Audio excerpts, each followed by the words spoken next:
കോഴിക്കോട് ജില്ലയിലെ പേരാമ്പ്രയ്ക്കടുത്തുള്ള ശ്രീ കൽപ്പത്തൂർ പരദേവതാ ക്ഷേത്രമാണിത് കേട്ടോ. നൂറ്റാണ്ടുകൾ പഴക്കമുള്ള ക്ഷേത്രമാണിത്. മുമ്പ് തറവാട് ക്ഷേത്രമായിരുന്നു ഇത് കേട്ടോ. ഇപ്പം നാട്ടുകാരും ഈ കുടുംബക്കാരും ചേർന്നിട്ടുള്ള ഒരു കമ്മിറ്റിയാണ് ഈ ക്ഷേത്രം നടത്തുന്നത്.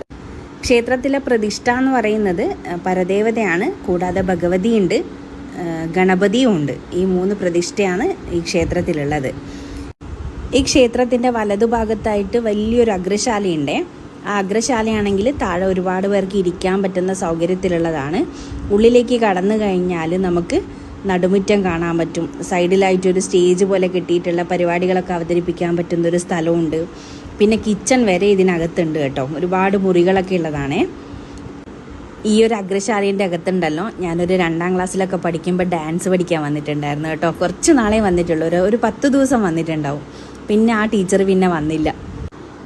പഴക്കം കാരണമായിരിക്കണം ഈ അഗ്രശാല ഇപ്പം എല്ലാം കൂടെ ദ്രവിച്ച പോലെയാണ് കാണാനുള്ളത് കേട്ടോ. ഒരുപാട് പഴക്കമുള്ളതാണ്. മരങ്ങളൊക്കെ ഒരുവിധം ജീർണിച്ച അവസ്ഥയിലായിട്ടുണ്ട്.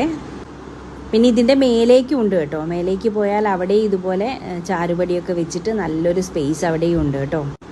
ഇതാണ് ക്ഷേത്രത്തിൻ്റെ പിൻഭാഗത്തുള്ള പടിപ്പുര.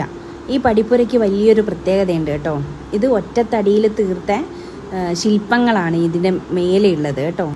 പണ്ടത്തെ കാലത്ത് സാങ്കേതിക വിദ്യകളുടെ സഹായങ്ങളൊന്നും ഇല്ലാതെ തന്നെ കൊത്തിയെടുത്ത രൂപങ്ങളാണ് ഇതൊക്കെ. രാമായണത്തിലെയും മഹാഭാരതത്തിലെയും കുറച്ച് ഭാഗങ്ങളാണ് ഇവിടെ കൊത്തിയെടുത്തിട്ടുള്ളത് കേട്ടോ. പണ്ടത്തെ കാലത്തെ പച്ചിലകളിലെ കൂട്ടുവെച്ചിട്ടാണ് ഇതിൻ്റെ കളറിങ് ഒക്കെ ചെയ്തിരിക്കുന്നത് കേട്ടോ. ഇപ്പോൾ ഇത് കേരള പുരാവസ്തു ഗവേഷണ വകുപ്പ് ഏറ്റെടുത്തിട്ട് അതിൻ്റെ മെയിൻ്റനൻസ് ഒക്കെ ചെയ്തതിന് ശേഷം ജനങ്ങൾക്ക് കാണാൻ വേണ്ടിയിട്ട് തുറന്നു കൊടുത്തിട്ടാണ് ഉള്ളത്. ഇതിൽ പാലാഴി മദനം, അനന്തശയനം, സീതാസ്വയംവരം, രുക്മിണി സ്വയംവരം അങ്ങനെയുള്ള കാര്യങ്ങളൊക്കെയാണ് കൊത്തിയെടുത്തിട്ടുള്ളത് ഇതിൽ കേട്ടോ. ഇവിടുത്തെ ക്ഷേത്രക്കുളം കൃഷി വകുപ്പ് ഏറ്റെടുത്തിട്ട് നീർത്തട പദ്ധതിയിൽ ഉൾപ്പെടുത്തിയിട്ട് അതിൻ്റെ വർക്കൊക്കെ തീർത്തതിന് ശേഷം ജനങ്ങൾക്ക് വേണ്ടിയിട്ട് തുറന്നു കൊടുത്തിട്ടുണ്ട് കേട്ടോ. കുംഭമാസത്തിലെ ഭരണി നാളിൽ 4 ദിവസത്തെ ഉത്സവമായിട്ടാണ് ഇവിടെ ഉത്സവം ഉണ്ടാകുന്നത് കേട്ടോ.